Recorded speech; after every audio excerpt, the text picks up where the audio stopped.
მოსახლეობის მიერ შეშის მოპოვების წესი იცვლება. მთავრობის დადგენილებაში შესული ცვლილებების თანახმად მიმდინარე წლის 3 დეკემბრიდან ერთ ოჯახს გასაცემი შეშის რაოდენობაზე ზღვარი წესდება და იგი 7 კუბური მეტრით განისაზღვრება. იცვლება ხე-ტყის დამზადების ბილეთის მოქმედების ვადებიც, რაც 1 წლიდან 30 დღემდე მცირდება. გარემოს დაცვის მინისტრის განმარტებით დადგენილ ვადაში ხე-ტყის აუთვისებლობის შემთხვევაში ახალი ბილეთის აღება შესაბამის საფასურის გადახდის შემდეგ იქნება შესაძლებელი. ასევე შემუშავდა ის პროცედურები, რომლებიც მოსახლეობის მიერ სამასალე მერქნით სარგებლობის აუცილებლობას ადგენს. მინისტრის განცხადებით შესაბამისი ცვლილებები შეშისა და სხვა მასალების მოსახლეობაში სამართლიან გადანაწილებას უზრუნველყოფს.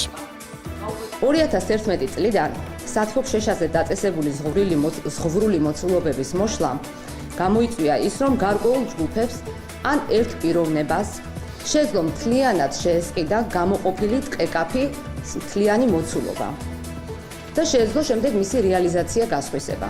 აღსანიშნავია, რომ კანონმდებლობით ამ სოციალური ჭრის ფარგლებში გამოყოფილი რესურსის გასხვისება არ შეიძლება, აკრძალულია.